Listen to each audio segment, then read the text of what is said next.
আওয়ামী লীগ আওয়ামী লীগই। আওয়ামী লীগ আওয়ামী লীগের বেগেই আছে। আওয়ামী লীগ দায়িত্ব নিয়ে দেশের জন্য, মানুষের জন্য দেশপ্রেমিক দল হিসাবে এই আওয়ামী লীগ, জাতির পিতার আওয়ামী লীগ আর বর্তমানের আওয়ামী লীগ, দেশরত্ন শেখ হাসিনার যে আওয়ামী লীগ এক, এটাকে নিয়ে আলাদাভাবে আলাদা করার কিংবা নতুন আওয়ামী লীগ, ভিন্ন আওয়ামী লীগ, এটা না। আওয়ামী লীগ প্রতিবাদী দল, আওয়ামী লীগ প্রতিরোধী দল, আওয়ামী লীগ প্রতিবাদ করে, আওয়ামী লীগ ঘুরে দাঁড়ায়, আওয়ামী লীগ ঘুরে দাঁড়াবার ইতিহাস আছে।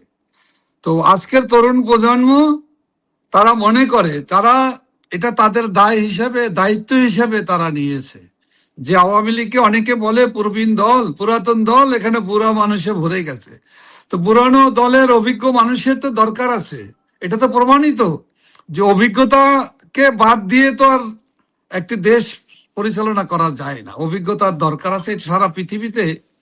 সারা পৃথিবীতে এটা প্রতিষ্ঠিত। আমি সেই বিতর্কে আলোচনায় যাচ্ছি না। আমি শুধু বলতে চাচ্ছি আওয়ামী লীগের যারা তরুণ, তারা তো আওয়ামী লীগই করে, তারা তো বঙ্গবন্ধুর আদর্শকে বিশ্বাস করে, তারা প্রতিবাদ করতে। আমাদের দলের নেতাকর্মীরা, তরুণরা, প্রজন্ম, ছাত্ররা, যুবকরা কাজ করতে চায়, কাজ করছে, বসে আছে তা না। প্রতিবাদের ভাষাটা কৌশলগত কারণে আমরা নানাভাবে আমরা করছি, বসে নেই। আমাদের কর্মসূচি আছে, আমাদের কার্যক্রম চলছে, কারণ ওই নিষিদ্ধের কার্যক্রমের ঘোষণায় আমরা বসে থাকি নাই। আমাদের তৃণমূলের প্রান্তিক পর্যায়ের আমাদের নেতাকর্মীরা বসে নেই, তারা কাজ করছে। হয়তো আপনি দৃশ্যমান হচ্ছে। আওয়ামী লীগের যুগ্ম সাধারণ সম্পাদক বাহাউদ্দিন নাসিম, দেশের পরিস্থিতি তো আপনি সারাক্ষণই আপনি দেখছেন, এই পরিস্থিতিকে আপনি কি বলবেন? দুর্ভাগ্য, এবং এই দুর্ভাগ্যের কথা বলে দায় এড়ানো যায়, কিন্তু মানুষ তো দায় এড়াতে দিবে না। যারা বর্তমানে যারা রাষ্ট্র ক্ষমতায় দখল করেছে অবৈধ সংসদ নির্বাচনের প্রক্রিয়ার মধ্য দিয়ে, তাদের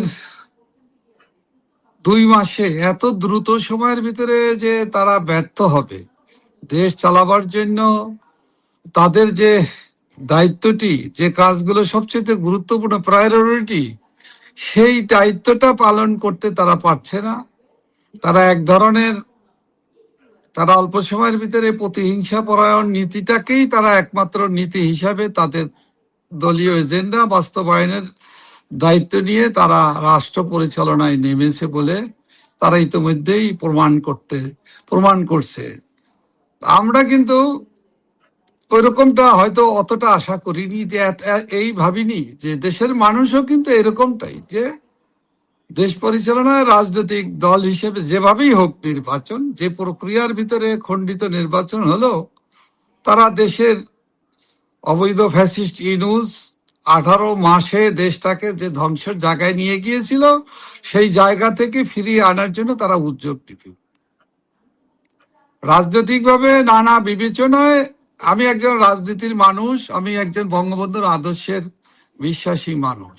এই পরিবারের সদস্য হিসেবে আমরা চিনি, আমরা চিনতাম, আমরা জানতাম, আমাদের অভিজ্ঞতা থেকে আমরা ভেবেছি এই ভাবনা দেশের মানুষরা কিছু করলেও আমাদের এই ভাবনা করার, এই বিশ্বাস করার, আস্থার কোনো সুযোগ নাই যে তারা বিএনপি, জামাত, এনসিপি যারাই আসুক, ফ্যাসিস্ট ইউনূসের সাথে মিলেমিশে নির্বাচন করে এজেন্ডা বাস্তবায়নের যে নির্বাচন, ক্ষমতা ভাগবাটোয়ারার যে নির্বাচন হচ্ছে, এই নির্বাচনের ভিতর দিয়ে দেশের মানুষের, দেশের কোনো পরিবর্তন আসবে না, কোনো স্বস্তি আসবে না। এটা কিন্তু আমরা ভালোভাবে এটা আমরা উপলব্ধি করতে পারতাম। কিন্তু তারপরেও আমরা মনে করি রাজনৈতিক দল হিসেবে আমরা যখনই এই সরকারের বিরুদ্ধে আমরা নামবো, তখনই বলবে এরা বিরোধিতার জন্য আওয়ামী লীগ, এরা তো বিরোধিতার জন্য বিরোধিতা করেছে। আমরা এখন কি অবস্থা, আজকে 2 মাসে আমরা কোনো আন্দোলনের কর্মসূচি, ওইভাবে সুনির্দিষ্ট কোনো কর্মসূচি এখনো আমরা দেইনি, কিন্তু আমরা পর্যবেক্ষণ করছি, আমরা দেখছি। কিন্তু প্রতিদিন, প্রতিটি মুহূর্ত হলো দেশের অবস্থা আরো অবনতি। দেশের মানুষের যে দ্রব্যমূল্যের যে ঊর্ধ্বগতি, যেটা মানুষের ক্রয় ক্ষমতার ধারে কাছে নেই। আজকে দেশে জ্বালানি সংকট, আপনার কেরোসিন তেল বলেন, ডিজেল, পেট্রোল, অকটেন, বিদ্যুতের সংকট, গ্যাসের সংকট, এবং এর পাশাপাশি সংকট নিরসনের উদ্যোগ নেই। কিন্তু এইগুলো সমস্ত কিছু মূল্য বৃদ্ধি করা হলো। একদিকে হাহাকার, মানুষ লম্বা লাইন, পেট্রোল পাম্পগুলোতে 3 কিলোমিটার লম্বা লাইন হয়। ঢাকা শহর সব বিভিন্ন গণমাধ্যমে দেখা যায়, কম বেশি হয়, কিন্তু এত লম্বা লাইনে মানুষ কি পেট্রোলের আশায়, অকটেনের আশায়, ডিজেলের আশায়, কিন্তু মানুষ পাচ্ছেন। আপনি আজকে পর্যন্ত আমি জানি রাজশাহীতে 2 জন কৃষক ডিজেল আনতেছে, ডিজেল আনতে লাইনে থেকে তারা মারা গিয়েছে, হয়তোবা স্ট্রোক করে, রোদ্রে গরমে তপ্ত পরিবেশে, হতাশা থেকে, নানান কারণে এই যে মৃত্যু, এই মৃত্যুর দায়ী কে নিবে? এই মৃত্যুর দায়িত্ব কে নিবে? যারা রাষ্ট্র পরিচালনা করছে তাদের কাঁধেই তো বর্তায়।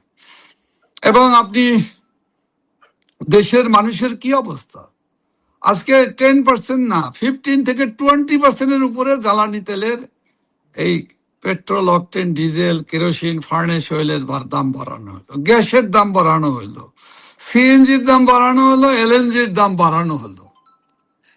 এগুলো তো সবকিছুই আপনার দেশের মানুষের কাঁধে যাবে।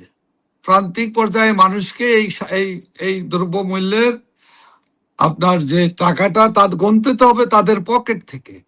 এবং এর রেসটা কোথায়? দ্রব্যমূল্যের উপরে পড়বে। বাজারে এই নিত্য দ্রব্যমূল্যের বৃদ্ধি পাবে, তার ভোগান্তিটা কে করবে? তো গরিব মানুষ, নিম্নবিত্ত, মধ্যবিত্তদের নাভিশ্বাস পোহাতে হবে। অর্থাৎ দেশে এমন একটি পরিস্থিতির সৃষ্টি হচ্ছে, মানুষ দিক বিদিকশীর্ণ, দিশেহারা। তার পাশে রাষ্ট্র যারা পরিচালনা, সরকারে যারা আছেন তারা প্রলাপ বকছেন, মনে হয় কেউ বলছেন কোনো সংকট নাই। এবং গত 55 বছরের ইতিহাসে যে পরিমাণ জ্বালানি তেলের জমা আছে, ছিল, এখন আছে, এইরকম জ্বালানি কিন্তু আর কোনোদিন বাংলাদেশে ছিল না। জ্বালানি সংগ্রহ করে রাখার তারও তো একটা ক্যাপাসিটি আছে। এ ধরনের গালগপ্প দিয়ে কোনো লাভ আছে? দেশের মানুষকে তো বোকা ভাবার কোনো কারণ নেই। অবৈধ ফ্যাসিস্ট ইনুসও দেশের মানুষকে প্রতারণা করেছে, দেশের মানুষকে মিথ্যার ফুল ঝুরি দিয়ে, হ্যাঁ, বাংলাদেশটাকে সারা বিশ্বের বড় উনি উচ্চ মানের খেলোয়াড়, বড় খেলোয়াড়, সারা দুনিয়া এসে বাংলাদেশে এসে ওনার পাশে খেলতে থাকবে, আর উনি সব বাংলাদেশকে কি বানিয়ে দেবেন। উনি সিঙ্গাপুর নয়, উনি ইউরোপ অথবা আরো কিছু, দক্ষিণ কোরিয়া, কত কিছু বানাতে চেয়েছে। ঠিক একই রকম অবস্থা কিন্তু বর্তমান সরকারেরও। তারা জ্বালানি নাই, আনতে ম্যানেজ করতে পারতেছে না। ভারত থেকে জ্বালানি তেল আনছে ডিজেল পাইপলাইনে, সেটা তা আবার বাকিতে চাওয়া হচ্ছে, টাকা পরিশোধ পরে করে, এগুলো না, ইত্যাদিতে নানান জিনিস আছে। তারপরও কিন্তু দিল্লি না ঢাকা, পিন্ডি না ঢাকা, শেষ পর্যন্ত দিল্লি ঢাকাতে কিন্তু ডিজেল আসছে, ইতিমধ্যে এসেছে, আরো আসবে। তো যারা সেটা আপনাদের আমলের বানানো পাইপলাইনের মাধ্যমে। এবং এটা দেশরত্ন শেখ হাসিনা যে সংকটের সময়, সংকটকালীন পরিস্থিতিতে উত্তরবঙ্গ, বরেন্দ্র অঞ্চল, এই জায়গা থেকে যাতে সহজে যে সংকটটা এবং খরা, মানে ড্রট এরিয়া কিন্তু বাংলাদেশের রাজশাহী এবং রংপুর, রাজশাহী অঞ্চল, এই অঞ্চলকে মোকাবেলার জন্যই কিন্তু সেচের দরকার সবচেয়ে বেশি। এই জন্য এখানে জ্বালানি তেল, ডিজেল আনার জন্য যে ভারত থেকে পাইপলাইন করা হয়েছে যে কোনো পরিস্থিতি মোকাবেলার জন্য, এবং সেগুলো আন্তর্জাতিক রীতিনীতি মেনেই এই চুক্তি করা হয়েছে, দেশের জন্য লাভ, অর্থনীতির জন্য এবং দুর্যোগকালীন সংকট মোকাবেলা করার জন্য। এখানে কোনো দেশের স্বার্থ বিকিয়ে দেওয়া হয়নি, এটা তো স্পষ্ট, এটা প্রমাণিত হচ্ছে। আর সেই কারণেই কিন্তু আজকের এই সংকট নিরসনে এই লাইন, এই গ্যাস, এই পাইপলাইন কাজে লাগতেছে। এবং এখন কিন্তু এটা একটা বিরাট সাপোর্ট হয়ে দাঁড়িয়েছে আমাদের দেশের জন্য। আমরা সামাজিক যোগাযোগ মাধ্যমে দেখছি যে মানুষজন বিভিন্ন দিশেহারা মানুষ নানা জনের সাথে কথা বলছেন যে আপনারা ক্ষমতায় থাকলে, শেখ হাসিনা থাকলে এই পরিবেশটা, এই পরিস্থিতি হতো না সেটা। আপনি এখানে বললেন আপনারা পরিস্থিতি পর্যবেক্ষণ করছেন। কতদিন এভাবে পর্যবেক্ষণ করবেন? মানুষ তো চাচ্ছে আপনারা কিছু একটা করেন। মানুষ চাচ্ছে তো। এখন তো আমরা নামলে বলতো যে সবকিছুতে আওয়ামী ভূত দেখতো। আওয়ামী লীগ এসে যাচ্ছে এবং জামাত, শিবির, বিএনপি, ইউনূস, ফ্যাসিস্ট মানে ফ্যাসিস্ট ইউনূসের দোসর যারা, তার যারা শিশু কিশোর দল, এনসিপি, সবাই এক হয়ে যায় না, এক হয়ে যেত। আবার ওই আসতেছে। তো আওয়ামী লীগের দোষটা কি? আওয়ামী লীগ জনপ্রিয় দল। আওয়ামী লীগের দোষটা কি? আওয়ামী লীগ ইলেকশনে দাঁড়াইলে এদের আর কোনো খানা থাকবে না, এদের অস্তিত্ব থাকবে না। আওয়ামী লীগ আবার জনগণের ভোট পেয়ে তারা রাষ্ট্র ক্ষমতায় এসে যেতে পারে, এই তো ভয়। এই ভয়ের কারণে তো আওয়ামী লীগকে ইলেকশন করতে দেওয়া হয়নি, আওয়ামী লীগকে নিষিদ্ধ করে রাখা হয়েছে। আওয়ামী লীগ জনপ্রিয় দল, সুতরাং তারা রাজনীতি করতে পারবে না। এইগুলো ইত্যাদি ইত্যাদি। এই বর্তমান যে রাজনৈতিক সরকার যেভাবেই হোক নির্বাচনে, একপাক্ষিক নির্বাচন অথবা এক পেশে নির্বাচনের ভিতর দিয়ে ওনারা কিন্তু ফ্যাসিস্ট ইউনূসের সমস্ত অপকর্মগুলোকে, দুষ্কর্মগুলোকে, যত পাপ, অনাচার, অবিচার, লুটপাট, খুন, মব সন্ত্রাসী এবং মানুষ হত্যাকারী, আওয়ামী লীগের নেতাকর্মী হত্যাকারী সহ পুলিশ বাহিনী, আইন শৃঙ্খলা যত মব সন্ত্রাস হয়েছে, সকল হত্যাকারীদের কিন্তু দায় মুক্তি দিয়েছে, ইনডেমনিটি দিয়েছে। সেই ইনডেমনিটিকে কিন্তু সেই খুনিদেরকে, এই খুনের সাথে যারা জড়িত, লুটের সাথে যারা জড়িত, তাদেরকে দায় মুক্তি ইউনূস যেটা দিয়েছে, সেই দায় মুক্তি বর্তমান তারেক রহমানের সরকার কেন দিবে? জামাতের সরকার তাকে সমর্থন দিবে এবং যেই সংসদে মহান মুক্তিযোদ্ধাদের শোক প্রস্তাব উত্থাপন করা হয়, সেই একই সাথে মহান মুক্তিযুদ্ধের, বীর মুক্তিযোদ্ধাদের বিরুদ্ধে যারা যুদ্ধ অপরাধী, মানুষ খুন করেছে, এই খুনিদেরকে, গোলাম আজম থেকে আরম্ভ করে দেলোয়ার হোসেন সাইদি, তারপরে আপনার কি বলে, আপনার মতিউর রহমান নিজামী, আলী আহসান মুজাহিদ, কামরুজ্জামান, কাদের মোল্লাদের শোক প্রস্তাবও সংসদে একসাথে উত্থাপিত হয়। মানে কোথায়? তার মানে কি, নমুনাগুলো হলো এক ও অভিন্ন। দেশের ক্ষমতার পরিবর্তন হয়েছে, লোকগুলোর চরিত্রের পরিবর্তন হয়নি, বরঞ্চ আগে যেটা রাগ ডাক ছিল সেটা এখন রাগ ডাক ফেলে দিয়ে তোর প্রকাশ্যে উন্মুক্ত ভাবে এক ধরনের, আমি যদি এইভাবে, এক ধরনের নির্লজ্জ ভাবে তারা তাদের স্বরূপ প্রকাশিত করে দিচ্ছে। এই যে তারা এই কাজগুলো করলো, এটা তো আপনাদের পক্ষে গেল। মানুষ দেখলো মুক্তিযুদ্ধের পক্ষের দল একমাত্র আওয়ামী লীগ। আওয়ামী লীগ যতক্ষণ না আসবে ততক্ষণ এগুলি চলতে থাকবে। এটা মানুষে বুঝতে, আমাদের তো বোঝানো দরকার। এরা তাদের অপকর্মের, দুষ্কর্মের দ্বারা তাদের চেহারা, তাদের ইচ্ছা, তাদের আকাঙ্ক্ষা এবং তাদের মনের গভীরের যে সুপ্ত, যে গুপ্ত ইচ্ছা, তা প্রকাশিত হয়েছে। সুতরাং চেহারা এখন উন্মুক্ত, পরিষ্কার।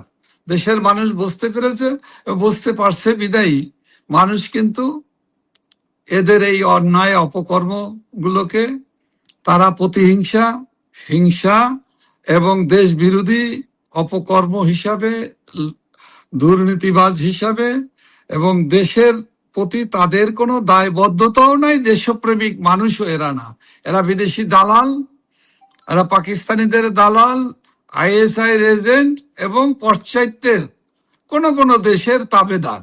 তাদের স্বার্থ রক্ষার জন্যই তাদের এই যত 2024 সালের 5ই আগস্টে শুধু না অপকর্মের জন্য না, তা জুলাই মাসের মধ্য জুলাই থেকে যারা যে দুষ্কর্ম, সন্ত্রাস, নৈরাজ্য, খুন শুরু করেছে, লক্ষ্য একটাই, বাংলাদেশকে ক্ষতিগ্রস্ত করা। বাংলাদেশের মানুষের সরকারের কোনো আয় নেই, সরকারের মূর্তি কোনো আয় নেই। সরকার ব্যাংক থেকে ঋণ করে করে সরকারি কর্মকর্তাদের বেতন দিচ্ছে তারা। এই অবস্থায় আবার আজকে ঘোষণা করা হয়েছে 30 এপ্রিলের মধ্যে আমেরিকা থেকে 14টা বোয়িং কেনা হবে। এটা একটা চুক্তি ছিল, বাধ্যতামূলক কিনতে হবে তাকে। এই যে টাকার ব্যবস্থাটা, এই টাকার ব্যবস্থার জন্য আবার মার্কিন একটা প্রতিষ্ঠান থেকে চড়া সুদে ঋণ নিতে হবে। ব্যবসা, এখানেও ব্যবসা। এই ব্যবসা শুধু আমেরিকার ব্যবসা না, এই ব্যবসার পিছনে তো ব্যবসা আছে, এই ব্যবসার পিছনে তো দালাল আছে, ব্রোকার আছে, এবং এই সব কিছুর দায়টা কার? এটা পরিশোধ করতে হবে। তো কে করবে এই পরিশোধ? এখন কি বিমান কেউ নাকি এখন এই মুহূর্তে লোন নিয়ে ঘি খায়নি কি কেউ? লোন নিয়ে বাজার কর্য করে দেশের কৃষকও কিন্তু ঘি খায় না, ঘি দিয়ে ভাত খায়। বাণিজ্য এটা চুক্তি যেটা করেছে তারা বাধ্যতামূলক, এগুলো কিনতে হবে তাদের। না না, আমেরিকাতে কিনতে হবে, কৃষি কিন্তু এই কৃষি যে পণ্য এটা কিনতে এটা হবে। তো এক ধরনের দাসখত, দাসখত দিয়ে এরা রাষ্ট্র ক্ষমতা এরা বসেছে। দেশের স্বার্থ, দেশের জনগণের স্বার্থ দিকে তো এদের কোনো খেয়াল নেই। এটা তারা দেখে, তারা ক্ষমতায় বসা দরকার, যেন তেন ভাবে ক্ষমতায় বসতে হবে। এই ক্ষমতা আজকে আবার বসার জন্যই তো বিজিএমই তারা আজকে নিজের আবার ইচ্ছায় তো বিজিএমই আর বলেছে, বর্তমান নিজের আজকে ইচ্ছায় তো বিজিএমই দেশের প্রধানমন্ত্রী। আজকে বিজিএমই বলেছে তাদের বায়াররা জানে আগামী 2 থেকে 3 মাসের মধ্যে বাংলাদেশ তেল শূন্য হয়ে যাবে। এর জন্য তাদের অর্ডার চলে যাচ্ছে বাংলাদেশ থেকে, ভারতে যাচ্ছে। কিন্তু সংসদে কিন্তু এই বিষয়গুলা মোটেই আলোচনা হয় না কিন্তু। আলোচনা হবে না তো, আলোচনার দরকারটা কি?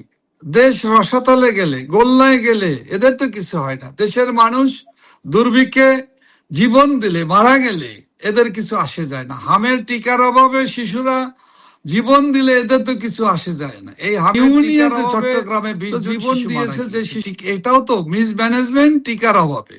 কিন্তু এতে তো তারা পার্লামেন্টে বলছে, প্রাইম মিনিস্টার পার্লামেন্টে বলছেন এটার জন্য ফ্যাসিস্ট সরকার এবং ইউনূস সরকার দায়ী, আপনারাও দায়ী এখানে। আমরা তো দায়ী হবই, কারণ ওরা লুটপাট করবে, ওরা টিকা দেয় নাই, টিকা টাকা লুট করার জন্য কি প্রক্রিয়াতে লুট করা যাবে তার জন্য ফ্যাসিস্ট ইউনূস সরকারের উপদেষ্টারা ব্যবস্থা করতে, যে কারণে টিকা আসা বন্ধ হয়েছে। আর তার দায়, ইউনূসের দায়টা তো নিবে বর্তমান সরকার, কারণ বর্তমান সরকার তারেক রহমানের সরকারের মন্ত্রী বলছে এর জন্য আওয়ামী লীগ দায়ী। বাস্তবতা তো এটা না, এটা সম্পূর্ণ অসত্য কথা। কারণ আওয়ামী লীগ সরকার, শেখ হাসিনা সরকারের সময়ই তো 90 থেকে 90% ইমিউনিটি ডেভেলপ করেছিল বাংলাদেশে তার সরকারের এই গত 10 বছর, বিগত সরকারের 15 বছরের 10 বছরের ভিতরে এই ডেভেলপমেন্টটা এসেছিল, যে কারণে দেশরত্ন শেখ হাসিনা আন্তর্জাতিকভাবে গ্যাভি থেকে তাকে চ্যাম্পিয়ন, ভ্যাকসিন চ্যাম্পিয়নের উপাধি দেওয়া হয়েছিল আন্তর্জাতিকভাবে, জাতিসংঘের একটা রিকগনাইজ সংগঠন। তো সেটা তো সব বাস্তবতা। সুতরাং মিথ্যে কথা বললে আর শেখ হাসিনা সরকার, আওয়ামী লীগ সরকারের গায়ে দায় চাপাতে চাইলে তো দেশের মানুষ বিশ্বাস করবে না, বিশ্বাস করে নাই। এবং বর্তমান সরকারের স্বাস্থ্যমন্ত্রী যে দেশের মূল সমস্যাটাকে তুলে ধরার নাচে দায় চাপানোর চেষ্টা, কার উপরে? যত দোষ আওয়ামী লীগের। বাস্তবতা হলো এদের অযোগ্যতা, এই সমস্যার সমাধানের উদ্যোগ নিতে পারে না এরা। দেশের মানুষের আজকে জ্বালানি তেলের অভাব, জ্বালানি তেল যাতে যাদের দরকার তারা যাতে সুন্দরভাবে পায়। সংকট তেলের যখন বলা হচ্ছে সবচেয়ে পর্যাপ্ত পরিমাণের জ্বালানি তাদের মজুদ আছে, তাহলে যাদের দরকার তাদেরকে দেওয়া হয় না কেন? কেন লম্বা লাইন, 3 মাইল লম্বা মোটরসাইকেলের লাইন, 2 মাইল লম্বা প্রাইভেট কারের লাইন পড়ে, বাসের করার, লরি ট্রাকে পড়ে, লঞ্চ চলে না, জাহাজ চলে না, কার্গো চলতে পারে না। হ্যাঁ, রেলে এখন তো কদিন পর রেল চলাচল বন্ধ হয়ে যাবে। তো এটা তো একদিকের সংকট, জ্বালানির সংকট। আজকে বিদ্যুতের সংকট নিয়ে বলছে, আজকেই পার্লামেন্টে বলেছে, জ্বালানি মন্ত্রী বলছে 110 মেগাওয়াট লোডশেডিং করার জন্য পরীক্ষামূলক ভাবে তারা ব্যবস্থা নিচ্ছে। দেখেন কোন জায়গাটাতে রাজনৈতিক বক্তব্য। সারা দেশে এখন 3000 মেগাওয়াট লোডশেডিং হচ্ছে। 2000-এর উপরে বলছে, 2000 থেকে 3000 লোডশেডিং। তো ঢাকা শহরে লোডশেডিং মোকাবেলা কি 110 মেগাওয়াট দিয়ে পরীক্ষামূলক না কয় হাজার? মানে ঢাকা শহরে তো সবচাইতে বেশি লোডশেডিং হয়। সারা বাংলাদেশে যে বিদ্যুৎ ব্যবহৃত হয় তার প্রায় 2/3, সারা বাংলাদেশে যে বিদ্যুৎ ব্যবহার করা হয় বিভিন্ন সেক্টরে, এটা শিল্প কলকারখানা থেকে গৃহস্থালী, হ্যাঁ, সব পর্যায়ে তার সিংহভাগ মানে 2/3 বিদ্যুৎ কিন্তু ঢাকা ডেসা এবং ডেস্কো এরিয়ার ভিতরে ব্যবহৃত হয়। হ্যাঁ, তো সেখানে বলে দিলেও 100 থেকে 110 মেগাট লোডশেডিং এর পরিকল্পনা। বাউদ্দিন এগুলো নাসিম, মানে কি এই দেশের সমস্ত মানুষকে সংকট, বাউদ্দিন নাসিম, এই বি- সমস্ত সংকট সংকট মোকাবেলার চ্যাম্পিয়ন ছিলেন আওয়ামী লীগ সভানেত্রী শেখ হাসিনা। তিনি ম্যানেজ মাস্টার ছিলেন। তিনি সবকিছু তিনি ম্যানেজ করতেন, ক্রাইসিস ম্যানেজার, ক্রাইসিস ম্যানেজ ম্যানেজমেন্টে ক্রাইসিস ছিলেন তিনি ম্যানেজার। তিনি তিনি তিনি সবকিছু করতেন, ক্রাইসিস ম্যানেজার, সবকিছু ক্রাইসিস করতেন। এর জন্য ম্যানেজমেন্টে তিনি ছিলেন চ্যাম্পিয়ন। এর জন্য ভুক্তভোগীরা সারাক্ষণ তার কথাই বলছে, কবে আসবেন, এই কথাটাই বলছে, উনি আবার কবে আসবেন। আপনারা বলছেন পর্যবেক্ষণ করছেন, আর আমরা কতদিন পর্যবেক্ষণ? পর্যবেক্ষণ করছি, মানে মানুষের উপরে যে দুর্যোগ, মানুষের যে কষ্ট, মানুষের যে দুর্বিষহ জীবন, আমাদের নেতাকর্মীদের, তৃণমূলের নেতাকর্মীদেরও তো একই অবস্থা, আমাদের তো আরো বাড়তি কষ্ট। আমাদের জেলখানাতে লক্ষাধিক নেতাকর্মী আছে, প্রবীণ নেতারা আছে, সম্মানীয় বীর মুক্তিযোদ্ধা, কবি, সাহিত্যিক, সাংবাদিক, শ্রেণী পেশার মানুষরাও কিন্তু কারাগারে বন্দী। আমাদের নেতাকর্মীদের বাইরে যারা আছে তারাও আত্মগোপনে, তারাও মিথ্যে, লক্ষ লক্ষ নেতা করে মিথ্যে মামলা, হয়রানির ভিতরে আছে। তারা ঘরে বসবাস করতে পারে না। ঈদকে সামনে রেখে এই 12ই ফেব্রুয়ারির তথাকথিত নির্বাচনের পরে অনেকে বাড়িতে ঈদ করার একটা পরিবেশ আশা করতেছিল। তারা কিন্তু সেটা হয়নি, সেটা পারেনি, কারণ দেখা গেল মব সন্ত্রাস আবার শুরু হয়েছে, এখনো চলছে। আজকেও ছাত্রলীগের নেতাদের বাড়িতে বাবা ভাই বোনদের উপরে মব সন্ত্রাস করা হচ্ছে, হুমকি দেওয়া হচ্ছে, মন্দিরে হামলা করা হচ্ছে, এটা কিন্তু চলছে।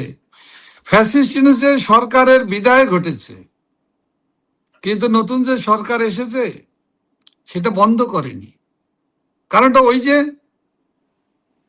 খুনিদের ইনডেমনিটিকে আইনে পরিণত করেছে, আওয়ামী লীগকে নিষিদ্ধ করার জন্য যে আইন, সেটাকে বিল আকারে আনছে সংসদে, এবং এর সাথে নতুন করে জোরে দিয়েছে, শাস্তি আগেও ছিল, নতুন করে 14 বছরের সাজার বিষয়টা জোরে দিয়েছে। মানে এটা হলো যে প্রতিহিংসা, আওয়ামী লীগের নামগন্ধ নিশ্চিহ্ন করে দিতে হবে। ইউনূসের এজেন্ডা, জামাত শিবিরের এজেন্ডা, জঙ্গিদের এজেন্ডা, আর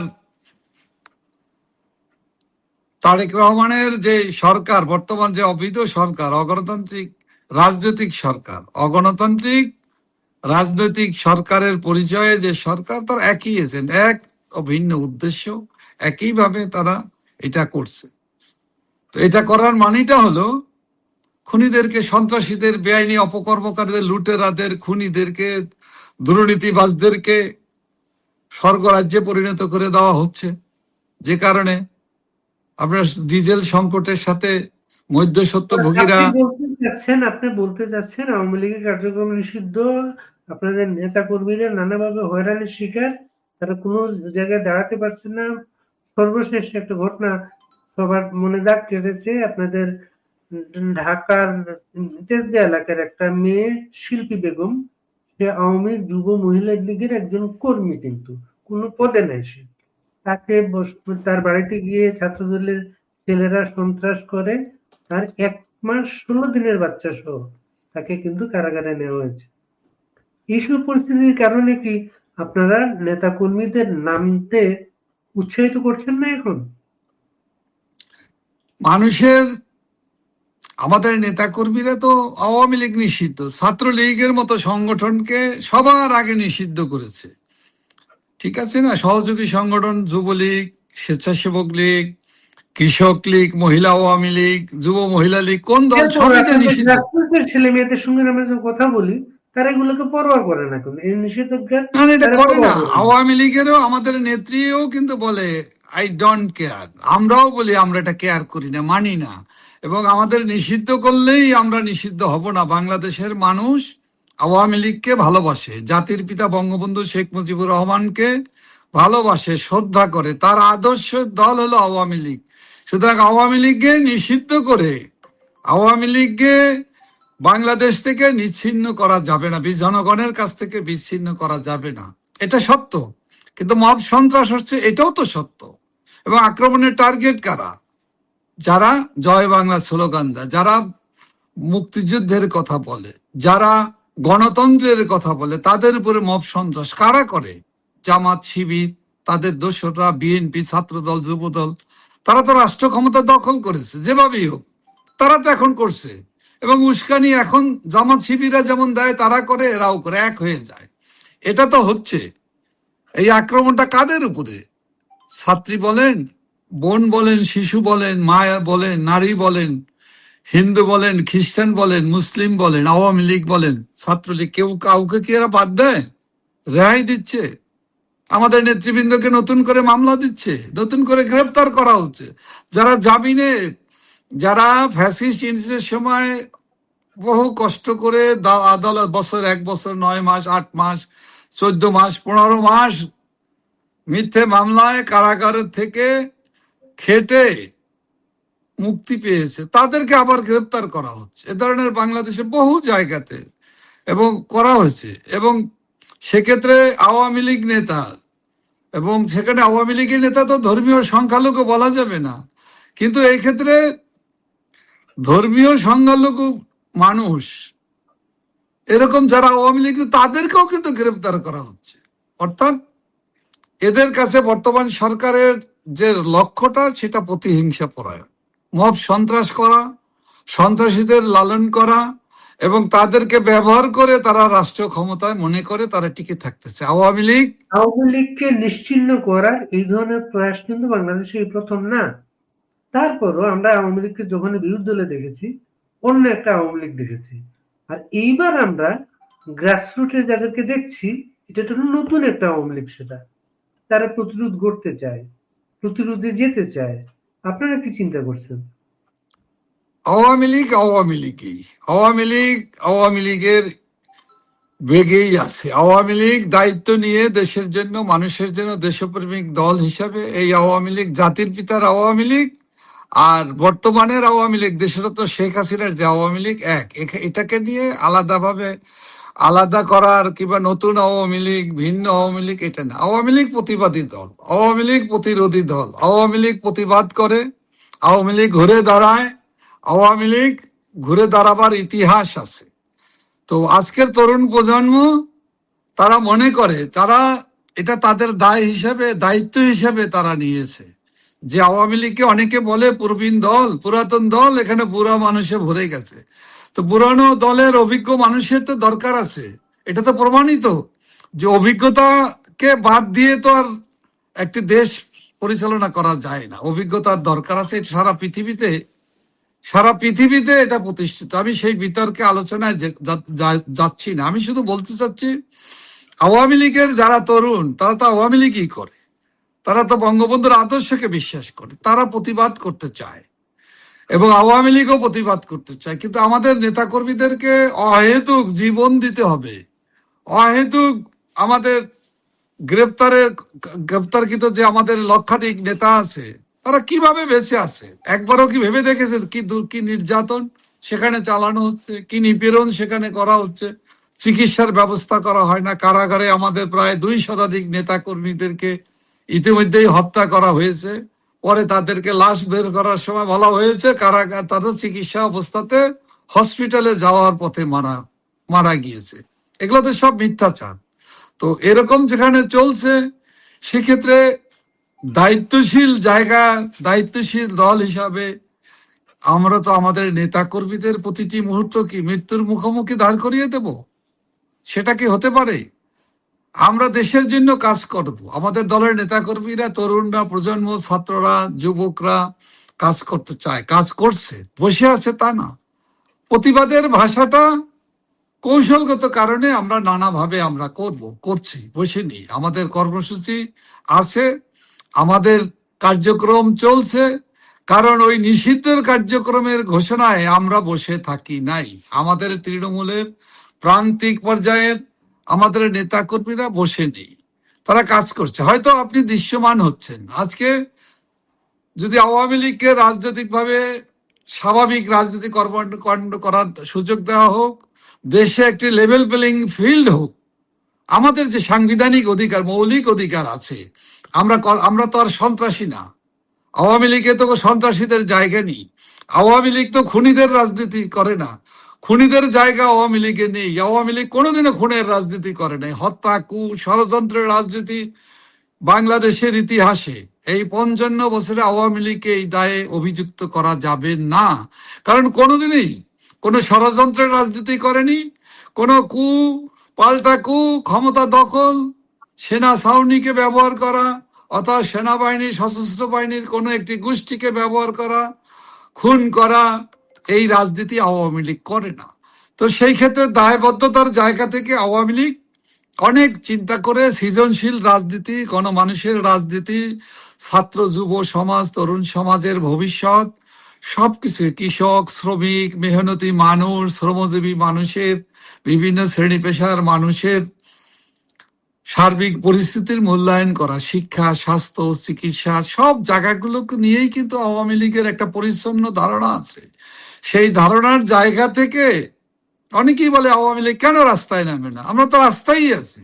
আমাদের নেতাকর্মীরা কি ঘরে ঘুমাতে পারে? আমাদের নেতাকর্মীরা তো রাস্তায় আছে। তারা কি ঘরে ঘুমানোর কোনো সুযোগ আছে? হয় কারাগারে আছে, রাস্তায় আছে, অথবা আত্মগোপনে আছে, অথবা দেশের বাইরে জীবন বাঁচাবার জন্য বাধ্য হয়ে অনেকে গিয়েছে। কিন্তু কেউ দেশের বাইরেও থাকতে চায় না। কেউ কারাগারে কেন থাকবে? বিনা দোষে, বিনা অপরাধে কেন কারাগারে বন্দী থাকবে? আমাদের রাজবন্দীরা, আমাদের নেতারা, আমাদের জনপ্রতিনিধিরা, আমাদের বীর মুক্তিযোদ্ধারা, আমাদের সমাজচিন্তক, লেখক, সাংবাদিক, সাহিত্যিক, আইনজীবী, কে ভালো আছে, কে সুস্থ আছে, কে কোথায়? দেশের মানুষের অবস্থাটা কি করুন। আজকে দেশ তো দুর্ভিক্ষের দিকে চলে যাচ্ছে। দেশে দুর্ভিক্ষ, আওয়াজ, পদধ্বনি শোনা যাচ্ছে, পদধ্বনি শোনা যাচ্ছে। এটা নিরসনের জন্য কোনো উদ্যোগ নাই, এটার কোনো ব্যবস্থা নাই। তারপর আছে কি? মিথ্যাচার, অসত্য কথা। কেউ বলে পর্যাপ্ত তেল আছে, 55 বছরের ইতিহাসে ছিল না, যেটা সেটা নাকি এইবার আছে। আছে তো মানুষ পায় না কেন? কেন কৃষক ইঞ্জিন নিয়ে পানি সেচের ছোট্ট মেশিন মাথায় করে পেট্রোল পাম্পে আসে তেল নেওয়ার জন্য, দাঁড়িয়ে থাকে? আমরা দেখেছি, পত্র পত্রিকায় দেখেছে, আপনার দেশবাসী দেখছে। লম্বা লাইন, 3 কিলোমিটার। পাঠাও মোটরসাইকেল চালক, তারা নিম্নবিত্তরা এই মোটরসাইকেলে এক জায়গা থেকে আর এক জায়গায়। এই তো দেশের অবস্থা। বিদ্যুৎ নাই, বিদ্যুতের অভাবে কলকারখানা বন্ধ হচ্ছে। আপনি একটু আগে আমি যেটা আমাদের বাংলাদেশের গার্মেন্ট সেক্টরে, আপনি দলের নেতাকর্মীরা যারা কারাগারে আছে, এদের মুক্তির জন্য আপনাদের সমন্বিত কোনো উদ্যোগ আছে এদের মুক্তির জন্য? আমরা ইতিমধ্যেই আওয়ামী লীগের পক্ষ থেকে, সহযোগী সংগঠন, শ্রেণী পেশার মানুষের পক্ষ থেকে আমরা ইতিমধ্যে লিফলেট আকারে দেশবাসীর কাছে জনমত তৈরির জন্য শ্রেণী পেশার কাছে, মানুষের কাছে আমরা পৌঁছে দেওয়া শুরু করেছি। এটা চলবে ধারাবাহিকভাবে। সেক্ষেত্রে রাজবন্দীদের মুক্তি দিতে হবে। মিথ্যা মামলায় তথাকথিত আইসিটি আদালত, ক্যাঙ্গারু আদালতে যে সাজা চলছে, যে সাজার ভিতর দিয়ে আমাদের বারবার নির্বাচিত জনপ্রিয় প্রধানমন্ত্রী, আওয়ামী লীগ সভাপতি দেশরত্ন শেখ হাসিনাকে ফাঁসির আদেশ দেওয়া হয়েছে। এই আদেশ বাতিল সহ সকল কার্যক্রম বাতিল করার দাবি জানিয়ে জনমত তৈরির জন্য দেশের জনগণকে, এই সরকারকে যাতে বাধ্য করা হয় তার আহ্বান আমরা জানিয়েছি। আমরা দ্রব্যমূল্যের দাম কমানোর জন্য আমরা দেশবাসীর কাছে এবং রাষ্ট্রের কাছে, আমি জানতে চাচ্ছিলাম, জেলে যারা আছে, আমরা যখন তাদের সাথে যারা বেরিয়ে আসছে তাদের সঙ্গে কথা বলি, এদের অনেকে আমাদের বলেছেন, যেমন ওই শিল্পী বেগম বলেছেন কে কে তাদের জন্য কাজ করছিলেন। এটা কয়েকজন আইনজীবীর নাম আমরা পাই, কিন্তু আপনারা কোনো সমন্বিত সেল তৈরি করেছেন কি সারা দেশের নেতাকর্মীদের বের করার, মনিটরিং এর জন্য? দেখুন, আমাদের আওয়ামী লীগের বাংলাদেশের এমন কোনো বার নাই, সুপ্রিম কোর্ট বার থেকে আরম্ভ করে সকল বারে আওয়ামী লীগের একটি সংগঠন আছে। হয়তো বলতে পারেন 5ই আগস্ট পরে ছিন্ন বিচ্ছিন্ন, তারপরও কিন্তু আওয়ামী আইনজীবী পরিষদ নামে একটা রাজনৈতিক সহযোগী সংগঠন আছে, তার কার্যক্রম বন্ধ, নিষিদ্ধ, তারপরও কিন্তু সেখানে কাজ চলছে। এবং নির্বাচিত বারে প্রতিনিধিতে আমাদের নেতারা আছে, আমাদের সদস্যরা আছে, এবং প্রতিটি জেলা কমিটিতে, প্রতিটি উপজেলা আওয়ামী লীগের কমিটিতে আইন বিষয়ক সম্পাদক আছে। সেখানে একজন আইনজীবী সেই আইন সম্পাদকের দায়িত্ব পালন করে। তিনি একাধারে আওয়ামী লীগের জেলার নেতা এবং তারপরে আওয়ামী এবং বারের নেতা, যারা অধিকাংশ বারগুলোতে আওয়ামী লীগের নেতারা আছে। এরপরও সব জায়গাতে অনেকে এখন আদালতে তো ঠ্যাঙারে বাহিনী যেভাবে আদালতকে দখল করেছে, বিচারক, প্রধান বিচারপতি, অ্যাপিলেট ডিভিশনের বিচারপতি, জজ সাহেবদেরকে লাঠির ভয় দেখিয়ে, লাঠি দিয়ে ভয় দেখিয়ে, বাড়ি দেওয়ার ভয় দেখিয়ে তারা পদত্যাগ করেছে, তারা সরে গিয়েছে, মব ভায়োলেন্স করা হয়েছে দেশবাসী, আপনারা দেখেছেন। এটা সবাই জানে, এবং এখানে সেটা আইনজীবীদেরকেও একই অবস্থা, আইনজীবীদেরকেও একই অবস্থা। উচ্চ তো আদালতের সেই অবস্থা। জায়গাতে আমাদের আইনজীবীদের আন্তরিকতার, আওয়ামী লীগের নেতাকর্মীদের পাশে দাঁড়ানোর কোনো আন্তরিকতার কোনো অভাব নেই। তরুণ আইনজীবীরা কিন্তু সব জায়গাতে কাজ করতেছে, প্রথম দিকে ব্যাহত হয়েছে, কিন্তু একটা ঢালাও কথা আছে যে আওয়ামী লীগের আইনজীবীদের দেখার জন্য আলাদা একটা কমিটি, আলাদা কমিটির দরকার নেই। প্রতিটি মুহূর্ত আইনজীবীদের সাথে কমিউনিকেট আমাদের নেত্রী করতেছে। আমরা আইনজীবীদের সাথে ঢাকা কোর্ট, ঢাকা বার হতে আরম্ভ করেছি, চট্টগ্রাম বার, বরিশাল বার, এমনকি আপনার রাজশাহী বারের আইনজীবীদের ভিতরে যারা এখন কাজ করতে পারে, যারা উৎসাহী, যশোর বলেন, খুলনা বলেন, বিভিন্ন জায়গায় আমাদের পার্টিকুলারলি আইনজীবীদের সাথে আমরা যোগাযোগ হয়। কোথাও কোনো কোনো জায়গায় সবাই তো সমান সাহসী হয় না, সবাই তো সাহস করে আসতে পারে না। বিভিন্ন জায়গাতে আমাদের দলের আইনজীবীরা কিন্তু কাজ করতেছে এই সময় এবং এই খুব কাজটা গুরুত্বপূর্ণ। চলছে। যারা বলে এই যে সময় আওয়ামী লীগের কোনো টিম নাই, এরা হলো বলার জন্য হয়তো বা বলে। আমি তাদের কোনো দোষী সাব্যস্ত করতেছি না, তবে এই কাজ সময় আমাদের আইনজীবীরা করতেছে। এই যারা সময় করতেছে তাদেরকে মানে তাদেরকে কাজ করে না অথবা তারা কোনো সময় দেয় না, এটা বললে কিন্তু তারা কিন্তু কাজ করছেন, নিরুৎসাহিত হবে, কাজ তারা করছেন, নিরুৎসাহিত হবে। এটা অনেকেই বলছেন কাজ করলে কাজ করছেন। এই সময় আওয়ামী লীগের এত দুর্যোগ, যে এই দুর্যোগ আইনগত দুর্যোগ, একটা বড় একটা দুর্যোগ। আওয়ামী লীগের আইন সম্পাদক, আইন বিষয়ক সম্পাদকও তো একটা পোস্ট আছে, তাকে কি আমরা ওইভাবে দেখছি সমস্ত সমন্বয় করার জন্য? দেখেন, ব্যক্তিগত পর্যায়ে আমি কথা বলতে চাই না, তবে আপনি সাংবাদিকের দৃষ্টিতে আপনি আমাকে প্রশ্ন করেছেন, অধিকার আপনার আছে। এই প্রশ্নের উত্তরটা আমার মনে হয় আপনি একটু তার সাথে আলাপ করে জানবেন এবং আপনি তার কাছ থেকে প্রত্যাশা করেন। এটা আচ্ছা, ঠিক আপনার আছে। দৃষ্টিভঙ্গি, এইটা নেতা আমরা কর্মীদের দৃষ্টি। এইটা আমরা তার কাছে, আপনি আমাদের আলোচনার ফাঁকে একসময় আপনি বলেছিলেন উম, নতুন আওয়ামী লীগ, ভিন্ন আওয়ামী লীগ, হ্যাঁ, এই যেটা একটা মাঝে মাঝেই আলোচনায় আসে, যেটা রিফাইন্ড আওয়ামী লীগ, এইটার কোনো অস্তিত্ব আছে কোথাও? বাংলাদেশে তো কত কত এখন 21 মাস চলে না, শুরু হয়েছে না? হুম। তো এর ভিতরে তো এখনো প্রমাণিত এরকম কিছু তো আমরা দেখিনি, দৃশ্যমান হয়নি। অনেক কিছু শুনছেন, আপনিও শুনছেন, আমরাও শুনছি। বাংলাদেশের মানুষ আওয়ামী লীগের আদর্শের প্রতি, জাতির পিতার দলের প্রতি, বঙ্গবন্ধু কন্যা দেশরত্ন শেখ হাসিনার প্রতি যে আস্থা, বিশ্বাস, সমর্থন, যে নির্ভরশীলতা এবং দেশরত্ন শেখ হাসিনার যে সক্ষমতা, সততা, সব মিলিয়ে উনি অনন্য অবস্থানে আছেন। ওনার কোনো তুলনা নেই। আমি খুবই স্বাভাবিক কথাটা বলতেছি, আমি কোনো অতিরিক্ত খুশি করার জন্য না, যে উনি ওনার উচ্চতায় উনি আছেন, উনি অনন্য, অসাধারণ, উনি একজন কিংবদন্তি মানুষে পরিণত হয়েছেন। সেই জায়গাতে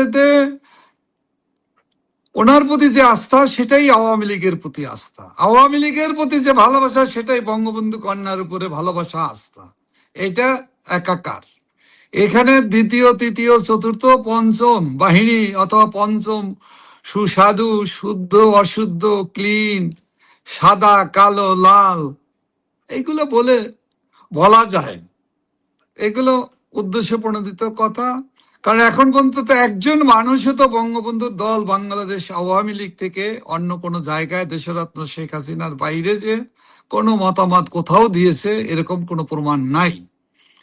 এবং যারা সবচাইতে বেশি অনেকেই মনে করে যে নিপীড়িত নির্যাতিত নেতা কর্মীরা অভিমান করেছে, কাজ করে না, তারা রাগ করেছে, আমি মনে করি সেই অভিমানী অংশ এখন সবচেয়ে বেশি সক্রিয় এবং তাদের আস্থা ভালোবাসা দেশরত্ন শেখ হাসিনার প্রতি যেমনই দৃঢ় সুদৃঢ়। এটাকে নিয়ে কেউ প্রতারণা করার চেষ্টা করলেও করতে পারে, করে দেখলেও দেখতে পারে, কেউ কেউ যে দেখে নাই আমি জানি না। তো এইগুলো চলবে না, এটা বাংলাদেশের মানুষের এই জায়গাতে নেই। বাংলাদেশের মানুষ মনেই করে, দৃঢ়ভাবে বিশ্বাস করে। এবং তরুণ প্রজন্ম যারা জেনজি বলেন, যারা প্রতারিত হয়েছে ফ্যাসিস্ট ইনুস, হ্যাঁ, ওই যে মহাবাটপার বিশ্বচোর, দুর্নীতিবাজ, চাপাবাজ, যা করেছে তরুণ প্রজন্মকে, জেনদেরকে, সিভিল সোসাইটির একটি স্বার্থান্বেষী একটি গোষ্ঠীকে বিদেশিদের তাবেদারি করার জন্য ডলার, ডিপ স্টেটের ডলার এবং তার নিজের অবৈধ অর্থ ব্যবহার করে যে পথে দেশের মানুষকে ভুল পথে পরিচালনা করে দেশটাকে ধ্বংস করার জন্য দেশরত শেখ হাসিনা সরকারকে যেভাবে উৎখাত করেছে, তার পরিণতি আজকে দেশের এই দুরবস্থা, এই মহা দুর্বিপাকে আমরা আজকে দেশ পড়েছি। তো এখান থেকে মানুষ তো বুঝতে পেরেছে, মানুষ এখান থেকে মুক্তি চায়। আওয়ামী লীগের মানুষরা, নেতা কর্মীরা, তরুণ প্রজন্ম বলেন, তৃণমূলের নেতা কর্মীরা, তারা সবাই মনে করে, বিশ্বাস করে এবং এটা তো রিয়ালিটি, বাস্তবতা, শেখ হাসিনা এই দুর্যোগ মোকাবেলা করতে পারে। দেশেরকে ভালোবাসেন তিনি, তার দেশপ্রেমিক মানুষ হিসাবে একজন সৎ সাহসী মানুষ, উনি একজন ভিশনারি মানুষ। বলেন তো এই দুই বছর যায় একটা প্রজেক্ট নিতে পারছে দেশের জন্য, কল্যাণের জন্য? কোনো একটা কিছু করতে পারছে কোথাও? বরঞ্চ দেশটাকে নাই হাহাকারে পরিণত করেছে। আজকে শ্মশানে পরিণত করেছে, মরুভূমির মতো পরিস্থিতি সৃষ্টি, হাহাকার। মরুভূমিতে যেরকম সবসময় গরম বাতাস প্রবাহিত হয়, আজকে বাংলাদেশে মনে হয় লুটেরাদের গরম বাতাসে, শ্বাস প্রশ্বাসে, নিঃশ্বাসে বাংলাদেশে জ্বলে পড়ে সারখার হয়ে যাচ্ছে। সুতরাং এই সারখারের হাত থেকে মুক্তির জন্য আওয়ামী লীগের নেতা কর্মীরা, বাংলাদেশের সচেতন নাগরিক, প্রগতিশীল মানুষরা, আপনি সেটা যদি রাজনৈতিকভাবে বলেন, মহাজোট, 14 দল, আওয়ামী লীগ, ওয়ার্কার্স পার্টি, জাতীয় সমাজতান্ত্রিক দল, ন্যাশনাল আওয়ামী পার্টি, কমিউনিস্ট পার্টিরও একটি অংশ, এবং আমি মনে করি সকল প্রগতিশীল রাজনৈতিক দলগুলো যারা দেশপ্রেমিক, এই সংকটে একযোগে, এই যারা দেশের মানুষের দুঃখ কষ্টকে লুটপাটের এবং জায়গা হিসেবে ব্যবহার করে নিজের আখের গোছাতে চায়, দেশকে ধ্বংস করতে চায়, তাদের বিরুদ্ধে রুখে দাঁড়াবে। এবং আওয়ামী লীগের নেতাকর্মীরা, তৃণমূল নেতাকর্মীরা মনে করে এখনই এই সরকারের বিরুদ্ধে আন্দোলনে যাওয়া উচিত, এখনই প্রতিবাদ করা উচিত, তা না হলে দেশে ভয়াবহ সংকট সৃষ্টি হবে। এটা সত্য। আমরা এই কারণে আমরা করছি না তা না, আমরা প্রতিবাদ করছি ভদ্রচিত ভাষা, রাজনৈতিক ভাবে মানুষকে সচেতন করতেছি প্রতিবাদ করার জন্য, মানুষকে সচেতন নিয়মতান্ত্রিক ভাবে মানুষ এই সকল জনমত তৈরি করে। জনমত তৈরি হচ্ছে, প্রতিদিন আওয়ামী লীগের জনপ্রিয়তা বাড়ছে, প্রতিদিন দেশরত্ন শেখ হাসিনার জনপ্রিয়তা বৃদ্ধি পেয়েছে। তো এই জনপ্রিয়তাই তো জনশক্তিতে পরিণত হবে। আমরা রাজনৈতিক দল জনসমর্থন বাড়ানোর ভিতর দিয়ে, জনপ্রিয়তা দলের নেত্রীর যখন বাড়ে, জনসংযোগের ভিতর দিয়ে প্রকৃত অসুবিধাগুলো, দোষ ত্রুটিগুলো, দেশের মানুষের কাছে সংকটগুলো তুলে ধরলে দেশের মানুষ তো বুঝতে পারে। আমরা সেই কাজটা করতেছি। আমাদের নেতাকর্মীরা অত্যন্ত বুদ্ধিদীপ্ত ভাবে এই কাজগুলো করা হচ্ছে। সব কাজ তো আপনি রাস্তায় মিছিল করলেই অথবা রাস্তায় দাঁড়ায় আপনার স্লোগান দিলে হবে, অথবা সবকিছুতেই আমরা আগুন জ্বালাতে চাই না, আমরা ধ্বংস চাই না, আমরা গড়তে চাই। আমরা সত্যিকারের জনমতকে জনশক্তিতে পরিণত করে জনগণ আন্দোলনের ভিতর দিয়ে এই সকল দেশ বিরোধী, বিদেশি স্বার্থান্বেষী লুটেরা দের হাত থেকে বাংলাদেশকে, বাংলাদেশের গণতন্ত্রকে, বাংলাদেশের মুক্তিযুদ্ধের চেতনাকে, অসাম্প্রদায়িক বাংলাদেশ বিনির্মাণের ভিতর দিয়ে গোটা বাঙালি জাতিসত্তাকে আমরা সমন্বিতভাবে আমরা এক করে, ঐক্যবদ্ধ করে দেশরত্ন শেখ হাসিনার নেতৃত্বে আমরা জাতির পিতার স্বপ্নে সোনার বাংলাদেশ বিনির্মাণের লক্ষ্যে আমরা সমন্বিতভাবে আমরা কাজ করে যাচ্ছি। এবং আমি বিশ্বাস করি আপনার বাংলাদেশের কথা, মানুষ, আপনি যেমন বললেন শেখ হাসিনার নেতৃত্ব, এটা কিন্তু এটা নিয়ে কোথাও আমরা কোনো প্রশ্ন আমরা দেখি না, আমরা এটা প্রশ্ন দেখি না সেটা, কিন্তু যে যে রিফাইন আওয়ামী লীগের কথা বলা হচ্ছে, আপনার বক্তব্য হচ্ছে এটারও কোনো অস্তিত্ব নাই, এই তো? এখন পর্যন্ত বাংলাদেশে কোথাও দেখা যায়নি, আগামীতেও দেখা যাবে না। এটা আমার অভিজ্ঞতা, এটা আমি আমার অভিজ্ঞতার কথা বলি। আওয়ামী লীগকে গত ৭৬ বছরের ইতিহাসে বহুবার আওয়ামী লীগকে নিষিদ্ধ করা হয়েছে, একাধিকবার। সেই field marshal Ayub Khan, general Yahya Khan, টিক্কা খান, জিয়াউর রহমান, সেনাবাহিনীর মেজর জেনারেল জিয়াউর রহমান, তারপরে এরশাদ আমলেও কিন্তু রাজনীতি বন্ধ করে দেওয়া হয়েছিল, আবার রাজনীতি কর্মকাণ্ড শুরু হয়েছে, ঠিক আছে না? ইউনূস এসে বন্ধ করেছে। কয়দিন, কয় বছর? এবং যতবারই আওয়ামী লীগের নিষিদ্ধ করা হয়েছে ততবারই আওয়ামী লীগ কিন্তু মানে আপনি নতুন আঙ্গিকে, ভিন্ন মর্যাদায়, তীব্র আরো জনগণের জনমত নিয়ে আপনি একটা সিরিয়াল দিলেন আওয়ামী লীগের নিষিদ্ধ করার ব্যাপারে আর কি। আইয়ুব খান, ইয়াহিয়া খান, তারপরে টিক্কা, জিয়া, তারপরে ইউনূস হয়ে তারেক রহমান, এই তালিকায় তারও নামটা ঢুকে গেল। জি, তারেক রহমান। এই তালিকায় তারেক রহমানের নামটা ঢুকে গেল, যেও না না, আওয়ামী তারেক লীগকে রহমান তো সর্বশেষ সংবিধানকে অপবিত্র করেছে। একই খাতা, একে এই তারেক ৭৫-এর রহমান 15ই তো আগস্ট, 15ই এই তারেক আগস্টের রহমান তো হত্যাকারীদের আমি একটুখানি এই বলি দাদা। এই তারেক জি, রহমান বলেন তো আপনি। কাদের সর্বশেষ ক্ষমতা ২১শে আগস্ট ২০০৪-এ ২১শে আগস্ট শেখ হাসিনা সহ আওয়ামী লীগের পুরো নেতৃত্বকে মেরে ফেলতে চেয়েছে ওই সময় করেছে। আজকে আবার ক্ষমতায় পেয়ে সে আওয়ামী লীগকে নিষিদ্ধ করলো, এই তো? শুধু এটা না তো, আপনি আরেকটু বলি, ৭৫-এর 15ই আগস্ট জাতির পিতাকে হত্যা করা হয়েছে, তার পরিবারের সদস্যদেরকে নির্মমভাবে হত্যা করেছে। সেই হত্যাকারী কে? জিয়াউর রহমান। মোস্তাক যেটা ইন্ডেমনিটি দিয়ে যে অধ্যাদেশ জারি করেছিল, জিয়াউর রহমান তার প্রেসিডেন্ট হিসাবে তিনি সংবিধানের 79-এর পার্লামেন্টে সেই ইন্ডেমনিটিকে সংবিধানে সংযোজন করে খুনিদের রক্ষা করেছে। বেগম খালেদা জিয়া প্রধানমন্ত্রী হয়ে 2001 সালের পরে অপারেশন ক্লিন হার্টের হত্যাকারীদের ইন্ডেমনিটি দিয়ে রক্ষা করেছে না? একইভাবে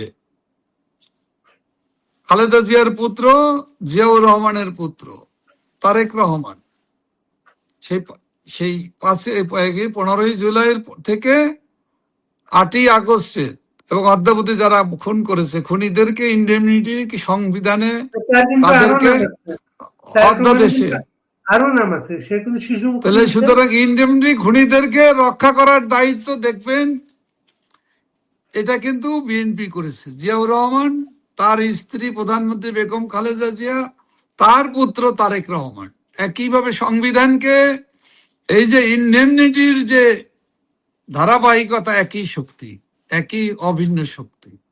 এবং আপনি যেটা বলছেন যে 5ই আগস্ট,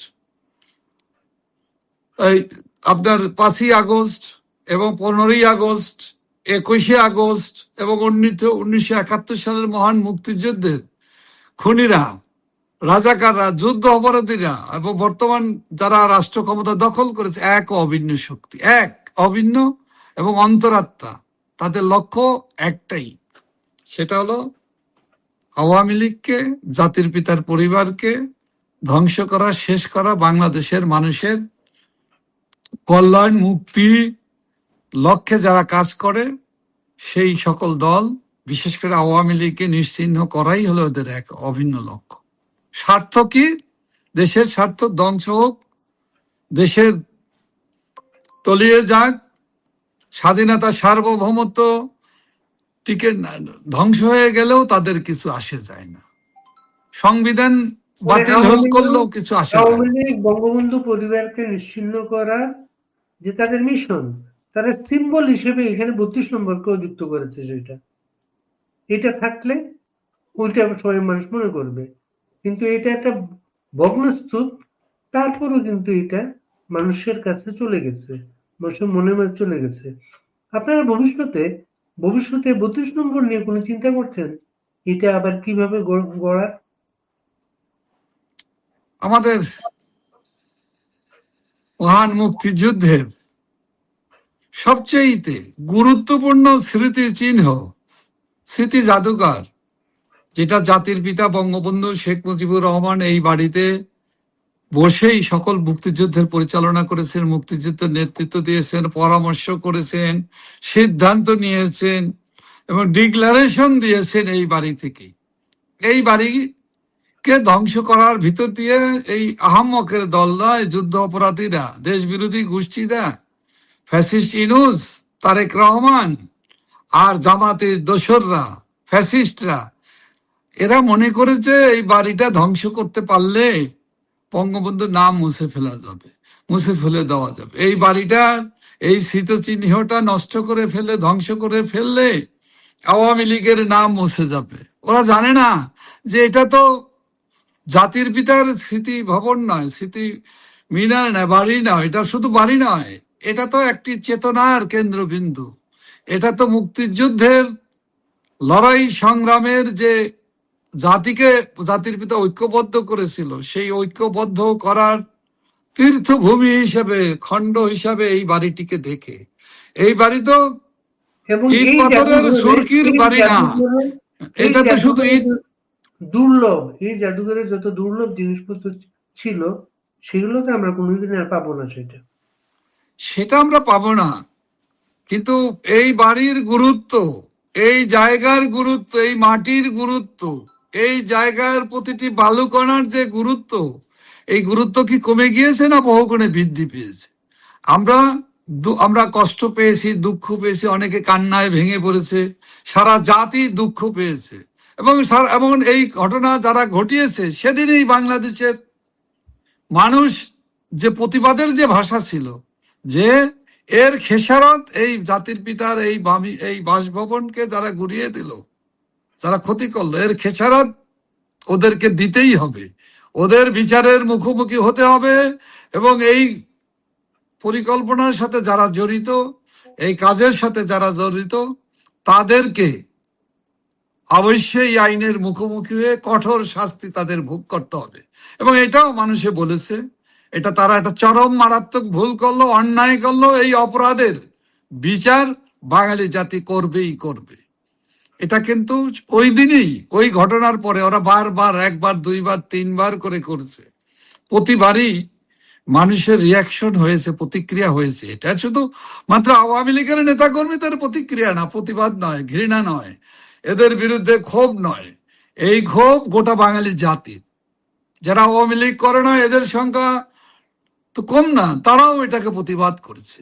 সেই জায়গায় দাঁড়িয়ে যারা মনে করেছে বঙ্গবন্ধুর এই বাসভবন শুধু একটি বাড়ি, ইট পাথর সুরকি রড সিমেন্টের বাড়ি নয়, এর প্রতিটি ধুলি বালি কণা স্মৃতি হিসাবে, সম্মানের জায়গা হিসেবে, কেন্দ্রের জায়গা হিসেবে এর অবস্থানটা কিন্তু আরো আরো উচ্চতর জায়গায় পৌঁছে গিয়েছে, নিয়ে যাওয়া হয়েছে। কারণ মুক্তিযুদ্ধের বীর সেনানীরা, মুক্তিযুদ্ধের যে শহীদরা, যারা আত্মহতি দিয়েছে, তাদের মানুষরা, তাদের প্রতি যাদের শ্রদ্ধা আছে, গোটা দেশের মানুষ মনে করেছে, প্রমাণিত হয়েছে এই শক্তি কারা, এদের চরিত্র, এদের মুখোশ প্রকাশিত হয়েছে, এরা কারা।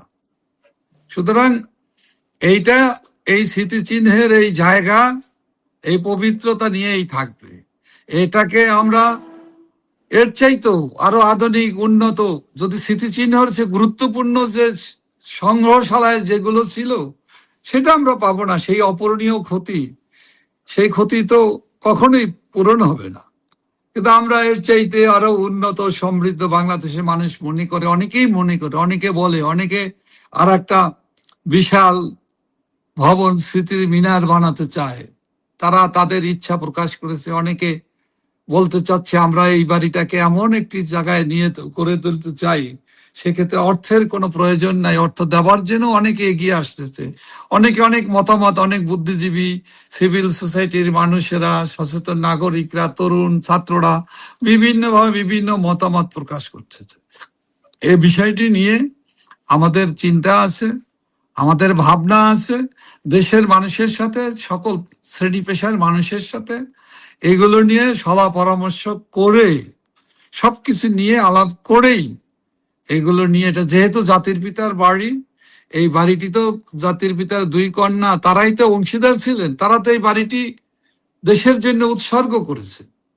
তারা তো এই বাড়িটা নিজেদের ভোগের জন্য রাখেননি। ওনারা এটা ট্রাস্ট করে রাষ্ট্রের কাছে ছেড়ে দিয়েছে এই স্মৃতির জায়গাটি। সুতরাং ওনাদের মতামত এখানে অত্যন্ত গুরুত্বপূর্ণ। ওনারাও কি আশা করেন, কিভাবে কি করতে চান, যেহেতু তারা এই স্মৃতির এই জাদুঘরটিতেও ওনারাই গড়ে তুলেছেন। সকলের অংশগ্রহণ ছিল, দেশের মানুষের এখানে অংশগ্রহণ ছিল, পরামর্শ, পার্টিসিপেশন ছিল। কিন্তু এটাকে কিভাবে করা দরকার, কিভাবে করলে আরো সেটা এইটাকে জাতির মানুষের এই দুঃখ, এই কষ্ট, দুর্ভোগ, এই যে মানুষের যে একটা কষ্ট পেয়েছে, সেটাকে কিভাবে কমানো যায়, এটা আমার মনে হয় বঙ্গবন্ধুর দুই কন্যা আছেন, তাদের পরামর্শ, তাদের সাথে আলাপ করা, বিভিন্ন শ্রেণী পেশার মানুষ এই কাজের সাথে, মানে জাদুঘরের কিভাবে রক্ষা করা, কিভাবে গড়া যায়, কিভাবে এটাকে আরো আরো আরো সুন্দর করে, আরো মানুষের মনের কাছাকাছি, হৃদয়ের কাছাকাছি নিয়ে যাওয়া যায়, তার একটা উদ্যোগ অবশ্যই দেশের মানুষ নেবে। আমরাও দেশের মানুষের সাথে আমরা সেই উদ্যোগে অংশগ্রহণ করব, সংযুক্ত থাকব, এবং সেখানে আমরা পিছিয়ে থাকার তো কোনো কারণ নেই, বরং সামনের সারিতেই থাকার আমাদের অদম্য আগ্রহ, ইচ্ছা আছে। আমরা অনুষ্ঠান একবার শেষের দিকে, আপনি আমাদের আলোচনা একটা জায়গায় বলছেন আপনাদের নিষেধাজ্ঞার বিরুদ্ধে, আপনাদের বিরুদ্ধে, বেআইনি তৎপরতার বিরুদ্ধে, নেতা কর্মীদের মুক্তির দাবিতে আপনারা লিফলেট বিলি করছেন। আরো অনেকগুলো দাবি, শুধু মুক্তি না, সকল বিভিন্ন ধরনের আমরা একাধিক দাবি আছে। তার ভিতরে অন্যতম মূল বিষয়টি হলো, একটা হলো রাজনৈতিক, আর একটা হলো চলমান সমস্যা, যেটা নিয়ে আমরা শুরু করেছি আজকের আলোচনা। দেশের মানুষের ব্যর্থ সরকার, দেশবাসী দিশেহারা, এই অবস্থাতে আওয়ামী লীগ দেশের মানুষের এই দিশেহারা পথ থেকে আলোর পথে ফিরে আসার জন্য দ্রব্যমূল্যের দাম কমানো, গ্যাসের দাম বাড়ানো হয়েছে, এটাকে কমিয়ে সহনীয় পর্যায়ে আনা, ডিজেলের যে দাম, যেই সময়টাতে সংকটকালীন সময় দিতে পারতেছে না জ্বালানি, আবার দাম বৃদ্ধি করা হয়েছে। এটা মরার উপরে খাড়ার ঘা। এই খাড়ার ঘা থেকে তো দেশের মানুষকে রক্ষা করার দাবিও কিন্তু আমাদের কাছে আছে। এই আমাদের এই লিফলেটের ভিতরে আছে। আমাদের ছাত্ররা পরীক্ষা দিবে, এসএসসি পরীক্ষা দিবে, বিদ্যুতের অভাবে তারা লেখাপড়া করতে পারে না, বিদ্যুতের অভাবে তার পরীক্ষা কেন্দ্রে তারা হারিকেন নিয়ে যেতে চায়। এগুলো তো সংকট, তীব্র সংকট। এখানে সারের অভাবে কৃষক আবাদ করতে পারছে, বিদ্যুতের জ্বালানির অভাবে মানুষরা, কৃষকরা ইরিগেশন করতে পারতেছে না। শেষ মাটি এখন বৈশাখ মাস, চৈত্র মাস খরাকাল, আপনার ধান আবাদ করতে পারতেছে, মাটি ফেটে চৌচির হয়ে গেছে, সেখানে পানি নাই। মেশিন দিয়ে আওয়ামী লীগের নিষেধাজ্ঞা প্রত্যাহারের জন্য আপনারা কোনো আইনগত উদ্যোগের চিন্তা করেছেন, না আন্দোলনের মাধ্যমে এটা করতে চান? দেশে কোনো আইন আছে? দেশে কোনো আইনের শাসন আছে? দেশে কোনো বিচারালয়ে বিচার করার মতো কোনো সুযোগ আছে? দেশে ক্যাঙ্গারু কোর্ট আছে, দেশে ফার্মাসি কোর্ট আছে, দেশে আদালতে আইনজীবী আছে। কোনো একটা সিনিয়র আইনজীবী কোনো জায়গায় কোনো আদালতে দাঁড়াতে